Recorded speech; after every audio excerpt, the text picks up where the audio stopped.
Welcome to the Two Blokes Chatting radio show on 94.7 The Pulse. Music, interviews, news, and, well, two blokes chatting. Now, here are the two blokes. Yeah, good morning, Neil and Rob. How are you both going this morning? Going good. Party balloons. Ankle deep in rain. Yeah, it is good here.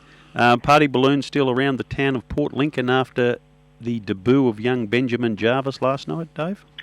Yeah, I suppose it's a pretty low-key thing over here, because it's Geelong, of course. Most people over here are Crows, but no, it was good to see the young fella get a debut, and I messaged his father last night and wished him all the best. And I thought he actually played a serviceable game myself. That was a good catch he took early. If he had kicked that goal, that was a turning point in the game. He cost us the game by missing that. But Rob's not holding a grudge in any way, shape or form. No, he did look if you're listening in, Scott, just ignore Rob. Well, most of our listeners do, so it's okay. No, he did enough to suggest that there is a career awaiting. He didn't really necessarily show us a huge amount in the VFL competition that we saw last year, but it just goes to show what good training, good coaching and hanging around other good players can do for a career, and he looked very much at ease in the environment. So let's hope we can see a lot more of him and put you guys back on the map where you rightly deserve to be. Yeah, well, it's, I think I'm not sure if Kennelly was playing last night. I didn't actually see him mentioned at all. But it's funny how we've had three players recently from Port Lincoln playing for Geelong, and traditionally, I suppose, we're more of a Port Adelaide and Crows area sort of thing. But no, it's good to see. So. I'm wondering whether too you get a young fellow like Ben Jarvis, and he's obviously living away from home at the moment, and at the moment, he's living very much away from home in the hub. I'm wondering whether, because they're effectively 24/7, some of these young guys are getting to see some of the senior guys and the way they go about it, I think is the term they like to use on the TV, outside of what they see in the footy club. I know they spend a lot of time at the footy club, but just the way they see them carrying themselves in the hub, I'm wondering whether that's rubbing off well on some of the younger guys. I reckon most definitely. I'm a firm believer that getting to the elite level in sport, that you grow into it. You don't just walk into it. I mean, it's very rare for a player to walk into a side and be a superstar from the word go. And I think it's in every walk of life, to be honest, that if you hang around with certain people, you'll probably end up going in that certain direction. And oh, no. I've just panicked. I've just looked across the desk. Oh, no. Understand exactly what you mean there, Rob. Oh, yeah. Yeah, but honestly, like, guys, you make your own choices, you set your own paths, and it certainly helps when you're in the right mix with the right people. It's very interesting, the South Australian connection to Geelong.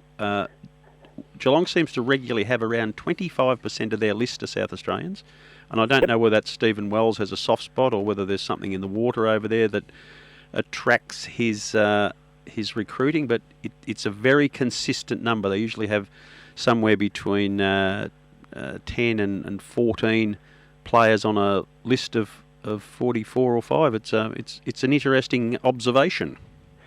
Most certainly, and I suppose if you look at the every other club, they'd all have their own little areas, I suppose, that they seem to like. Like I say, I mean, we were traditionally a Port Adelaide an area over here on the Eyre Peninsula, and it was recently then taken over a couple of years ago by Nord.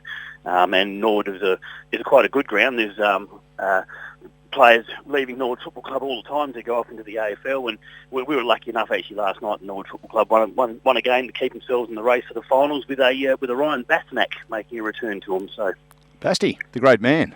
Yeah, 29 disposals, so yeah. Well played him. Well, we should just touch on the Sandful, because the Sandful, along with the Tasmanian League, is the only one. Oh no, the Waffle's up as well, isn't it? Yep. There's been a number of the players we saw playing in the VFL. Certainly, a few of the players from Coburg have made their way across to Sandful teams, because the Sandful season's up and about. Is the grand final for the Sandful going to be in its normal time slot, or is it going to be, pushed into October like the AFL one? No, I think there's only another couple of games to go, so I think it is going to be later than normal, which that's inevitable, I dare say, because it was such a late start sort of thing. But yeah, as far as I know, I'm not 100% sure. I do know that in Port Lincoln, actually, we start our finals today. It's a very revised system where they're just banging out all the finals over the next 2 weeks, and then the grand final in Port Lincoln's in 3 weeks' time. So. And I'm led to believe that 765 5 double C, triple C. Triple C. 5CC, yep. Double C will be broadcasting that game, and negotiations have gone on between the GoFooty.live team and 5CC 765 in South Australia to release one of our team members into the commentary position for that particular game, we understand. Yeah, we can't divulge the payment terms on that one, Neil. It would be really good, but I'd like to keep those figures at what I earn to myself. Yeah, well, what I can tell you, I've negotiated a doubling of your pay. The pay will be doubled for that particular game.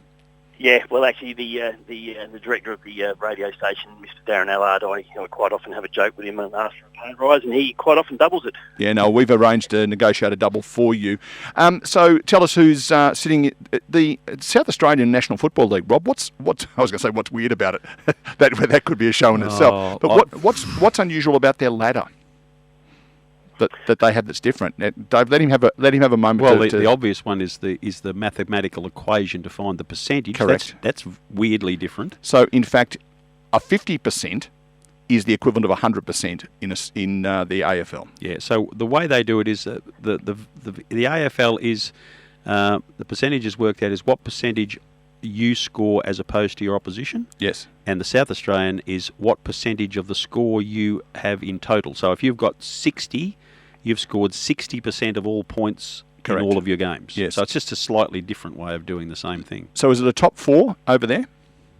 It is a top four this year, yeah. Normally it is a top five, but of course there's no Adelaide Crows and no Port Magpies playing this year. So who's sitting in the top four at the moment? Who's going to win it?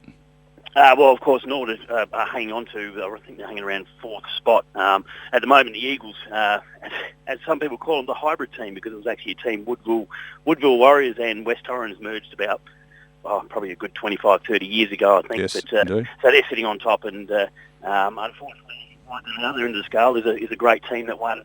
I think they won something like 6 or 7 or 8 flags in about 10 years, and that's Central District. So, yeah, but it's a topsy-turvy season for sure over here, and in the SANFL, I should say. But I think they're getting a few more to the games now, so long as we still have the social distancing. But they're still getting a few to the games, which is good to see. And so finals just around the corner.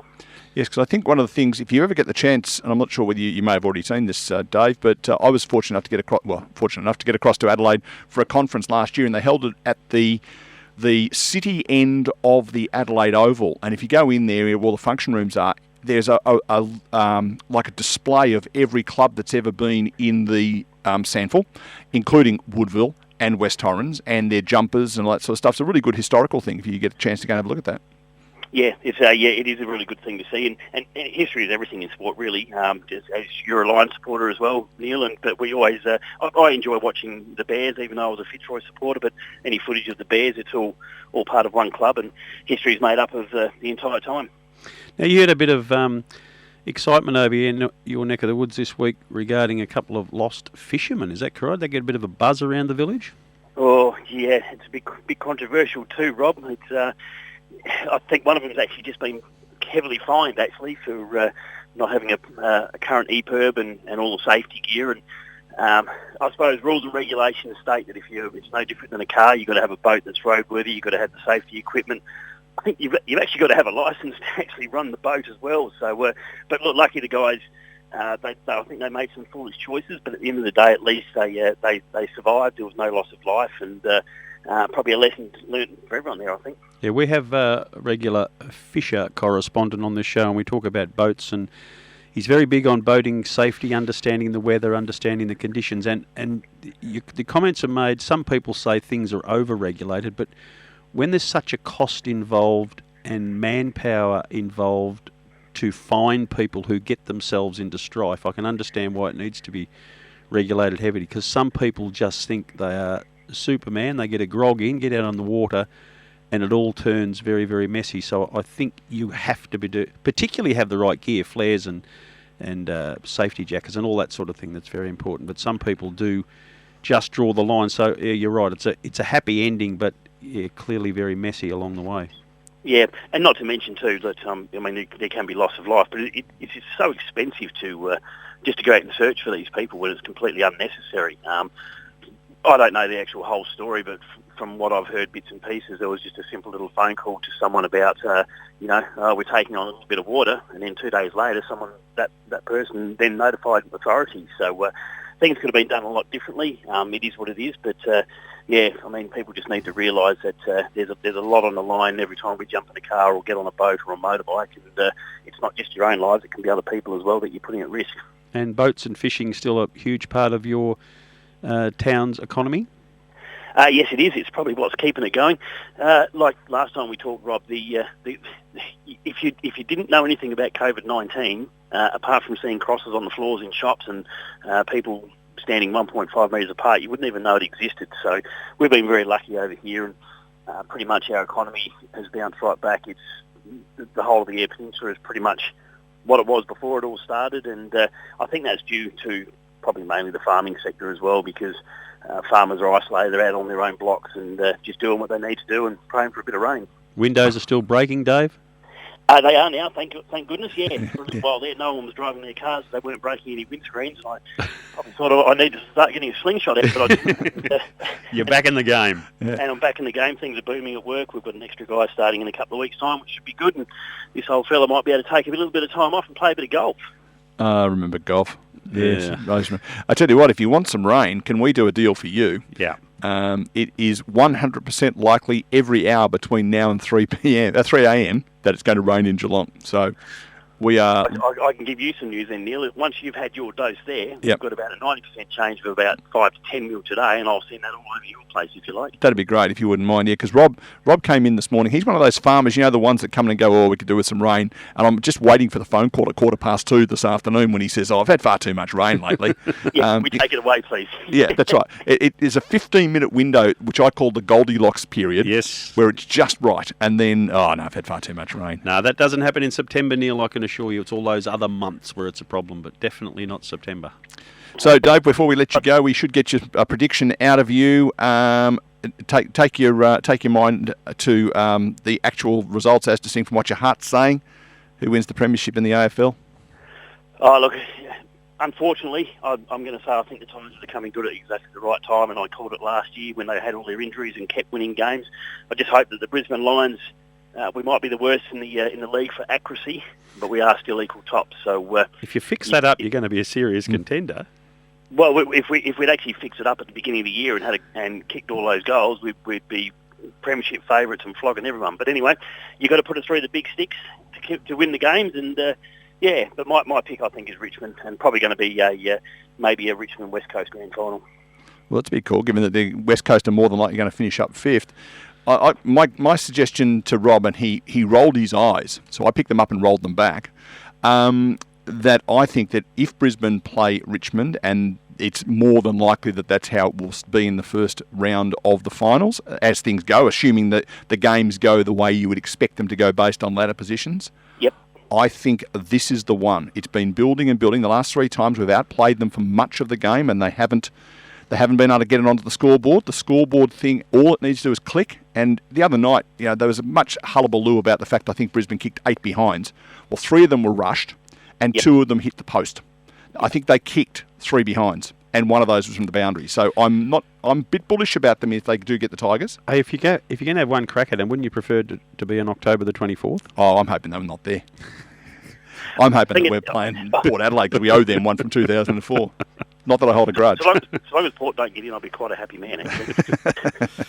Disco Dave, DJ Dave, DJ Barra, Dave Barrowcliff. We'll call you by 19 different names. Thank you for joining us on the Two Blokes Chatting radio show at such late notice. It's nice to have an interchange player that we can call on when a guest cancels. It is indeed.